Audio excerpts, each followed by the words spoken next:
तो कैसे हैं आप लोग। स्वागत है आपको एक बहुत ही बेहतरीन वीडियो में जिसमें हम कोर्स के आगे प्रोसीड करने वाले हैं। यानी हम फॉरेक्स मार्केट का जो थोड़ा बहुत बच गया था ना, सबसे मेन और अहम टॉपिक बात करने वाले हैं जो कि हर किसी को पता होना चाहिए। तो हम बात करने वाले हैं आज बेसिकली फंडामेंटल्स के बारे में। अब आपने सुना होगा कि जब स्टॉक मार्केट में हम बात करते हैं फंडामेंटल एनालिसिस की, तो वहाँ पे पर्टिकुलर स्टॉक के बारे में हम पूरा छानबीन करते हैं। राइट, एग्री कर रहे हो मेरे से? ठीक है, तो हम बेसिकली उन पूरे पैरामीटर्स को चेक करते हैं जिसके बिहाफ पे हम ये देखते हैं कि उस पर्टिकुलर स्टॉक में क्या हम एनालिसिस करके ऑन बिहाफ ऑफ दैट हम उसमें ट्रेड ले सकते हैं या फिर हम इन्वेस्टमेंट पर्पज़ के लिए जा सकते हैं, short term, long term, and whether यहाँ पे हेंस सारी चीज़ें हम देखते हैं। राइट, लेकिन जब बात हम करते हैं फॉरेक्स मार्केट की, तो वहाँ पे fundamental analysis is something else, जिसमें क्या होता है अब हम बात करेंगे एक एक करके। देखो, सबसे पहली चीज़ मैं आपको ये बता दूं कि जो कंट्री की इकोनॉमी होती है वो रिप्रेजेंट करती है कि कंट्री में ओवरऑल ग्रोथ परफॉर्मेंस क्या है, लेबर वर्क क्या है, बाइंग सेलिंग क्या है, और उसी के बिहाफ पे उस कंट्री का जो वैल्यू होता है, करेंसी वैल्यू जिसको बोलते हैं, वो डिफाइन होता है। समझ में आ गया आपको इतना? ठीक है, अब बात करें अगर हम स्टॉक मार्केट की, मैं आप एग्जाम्पल से आपको समझाती हूँ। जब भी हम किसी एक कंपनी के बारे में रिसर्च करते हैं तो देखो, टेक्निकल पर्सपेक्टिव तो हम देखते ही हैं, लेकिन जब हमें लॉन्ग टर्म इन्वेस्टमेंट के लिए जाना रहता है या फिर शॉर्ट टर्म इन्वेस्टमेंट के लिए जाना रहता है, तो सबसे पहले हम उस कंपनी का फंडामेंटल चेक करते हैं। जिस फंडामेंटल में हमें ये बताया जाता है कि उसकी मार्केट कैप क्या है, उसका पी रेशियो क्या है, उसका सेल्स पर ग्रोथ क्या है, उसका ROI कितना है, उसका ROCE कितना है, ये सारा परसेंटेज वाइज हम देखते हैं जो कि एक पर्टिकुलर पैरामीटर में फिट होता है। राइट, अब देखो, ये सारी चीज़ें तो मैंने बता दी, तो आप फंडामेंटल एनालिसिस करते हो किसमें? स्टॉक का। तब वहाँ पे आपको पता चलता है कि ये कंपनी में आउट परफॉर्मिंग कंपनी है, अंडर वैल्यूड है, ओवर वैल्यूड है, इसमें इन्वेस्ट करना चाहिए, नहीं करना चाहिए, फर्दर हम सारी चीज़ें देखते हैं। और दूसरी होती है टेक्निकल एनालिसिस, जिसमें हम चार्ट्स को रीड करते हैं बेसिकली डिफरेंट पैरामीटर्स में, और डिफरेंट कहते हैं, बहुत लोग इंडिकेटर यूज़ करते हैं, बहुत लोग सिंपल कॉन्सेप्ट यूज़ करते हैं, दैट इज सपोर्ट रेजिस्टेंस, या फिर बहुत लोग ट्रेंड लाइन ब्रेकआउट का वेट करते हैं, retest and all, price action, basically candle stick, chart patterns, ये सारी चीज़ें होती हैं। राइट, तो अब हम बात करने वाले हैं यहाँ पे सबसे अहम टॉपिक के बारे में, जो कि फॉरेक्स का एक कहते हैं ना, एक नींव होती है, जो होती है फॉरेक्स मार्केट की फंडामेंटल एनालिसिस, जिसमें इकोनॉमिक इंडिकेटर्स आते हैं। अब इकोनॉमिक इंडिकेटर्स क्या होते हैं, चलिए एक एक करके मैं आपको समझा देती हूँ। एकदम स्ट्रेस नहीं लेना है, एकदम दिमाग हल्का करके मेरा वीडियो देखो, तुम्हें समझ में आ जाएगा सब कुछ। अब देखो, बेसिकली अगर हम इकोनॉमिक इंडिकेटर की बात करें तो ये एक इकोनॉमी का पार्ट होता है जहाँ पे हमें पता चलता है कि उस पर्टिकुलर आपके कंट्री में चल क्या रहा है, वहाँ पे अनएम्प्लॉयमेंट की रेट क्या है, वहाँ लेबर वर्क क्या है, वहाँ बाइंग सेलिंग या कंपनीज़ की आउट परफॉर्मिंग या कंपनीज़ का परफॉर्मेंस क्या रहा है, तो उसके भी यहाँ पे करेंसी वैल्यू डिपिक्ट होती है। राइट, तो देखो, सिंपली हम एक मैक्रो इकोनॉमी स्केल पे चेक करते हैं ये सारी चीज़ें। अब आपको नहीं पता होगा कि मैक्रो इकोनॉमी और माइक्रो इकोनॉमी क्या होता है। सिंपली मैं आपको एक डिटेल नहीं, एक शॉर्ट डिस्क्रिप्शन देती हूँ, जिसकी वजह से आप समझ जाओगे कि मैक्रो और माइक्रो में डिफरेंस क्या होता है। जब भी हम मैक्रो इकोनॉमी की बात करते हैं तो वहाँ पे हम सारी चीज़ों का होल लेके चलते हैं, लेकिन जब भी होल इन सेंस कि वहाँ पे आपका सपोज करो कि जब भी हम मैक्रो इकोनॉमी स्टडी करते हैं तो वहाँ पे हमें ग्लोबल लेवल की चीज़ें पता चलती हैं। राइट, तो वहाँ पे जैसे एम्प्लॉयमेंट रेट क्या है, इन्फ्लेशन रेट क्या है, इकोनॉमिक ग्रोथ क्या चल रहा है, ये सारी चीज़ें हमें देखने को मिलती है। ठीक है, जिसके अंदर में आप जो फील्ड स्टडी करते हो that is theory of money, international trade theory और डिस्ट्रीब्यूशन थ्योरी, और वहाँ की इकोनॉमिक डेवलपमेंट थ्योरी क्या है। सिंपली जब भी हम माइक्रो इकोनॉमिक की बात करते हैं, देखो जो मैंने बताया, मैक्रो मीन्स होल, यानी एक कंट्री का पूरा चीज़, और जब माइक्रो की बात करते हैं तो एक यूनिट की बात करते हैं, यानी पर्टिकुलर एक सेक्टर की बात करें। अब जैसे रेलवे सेक्टर की बात कर रहे हैं तो यहाँ पे एक सेक्टर पूरा डिफाइन हो रहा है, तो इसको हम माइक्रो इकोनॉमी बोल सकते हैं कि यहाँ पर्टिकुलर एक यूनिट की बात की जा रही है। लेकिन जब मैक्रो की बात की जाती है तो यानी पूरे एक सेक्टर के बारे में बात हो रहा है। समझ आई आपको? तो बेसिकली अगर आप ध्यान से पढ़ो तो मैं आपको डेफिनेशन वाइज भी बता देती हूँ दैट मैक्रो इकोनॉमी जो होता है वो एक स्टडी होता है इकोनॉमी का, जहाँ पे हम सारी चीज़ों को लेके चलते हैं, जहाँ पे इन्फ्लेशन रेट, एम्प्लॉयमेंट रेट और labour rate, buying selling, companies कैसे परफॉर्म करें, ये सारी चीज़ें हम ध्यान देते हैं। ठीक है, अब देखो यहाँ पे हम एक बिग पिक्चर इश्यूज़ के बारे में बात करते हैं, यानी हम जैसे कंट्री ग्रो कैसे करेगी और कितना मनी चाहिए इसको सर्कुलेट करने के लिए, ये पूरा कैसे वर्क करेगा, यानी पूरा एक चेन समझ लो कि ये पूरा चेन बिना पैसे के तो वर्क करेगा नहीं। तो यहाँ पे इकोनॉमी बहुत बड़ा एक कहते हैं ना रोल प्ले करती है, जहाँ पे हम इसी बेसिस के अकॉर्डिंग पता करते हैं कि किस कंट्री की करेंसी ज़्यादा है और किस कंट्री की करेंसी की वैल्यू बहुत कम है। ठीक है, किस करेंसी की वैल्यू अप्रिशिएबल है और किस करेंसी की वैल्यू डिप्रिशिएबल है।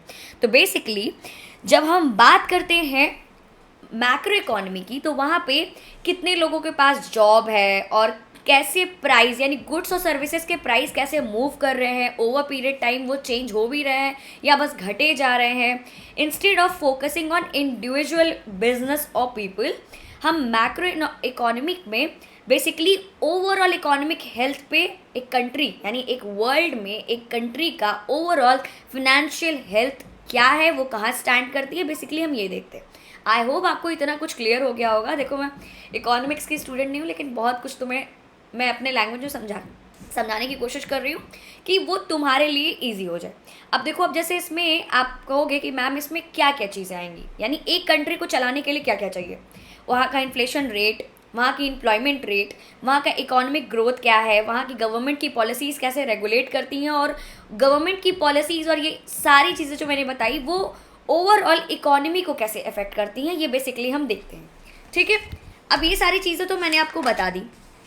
अगर एक सिंपल टर्म्स में आप समझो कि इकोनॉमी होती क्या है, अगर बहुत सारे लोग देख रहे होंगे जो वीडियो, उनको बहुत लोग को नहीं पता होगा कि इकोनॉमी क्या होती है, तो अगर सिंपल टर्म्स में मैं आपको समझाऊं इकोनॉमी क्या होता है, तो दैट इज़ कि कैसे वहाँ पे लोग बिजनेस कर रहे हैं, एक कंट्री या रीजन में कैसे रिसोर्सेज को मैनेज किया जा रहा है, उनके नीड्स और सर्विसेज को पाने के लिए उनकी नीड्स मतलब नीड्स और वांट्स जो भी वो चाहते हैं, यानी फ्रीडम जिसको कहा जाता है कि मुझे अगर मान लो 1 लाख रुपए कमाना है तो यहाँ पे मुझे टैक्स देना पड़ेगा, जो कि बताएगा कि ये लीगल वे है कि आप इतना अर्न कर रहे हो तो उसमें से आपको इतना % गवर्नमेंट को देना, पर्टिकुलर वो क्राइटेरिया में बिलोंग करेगा तो।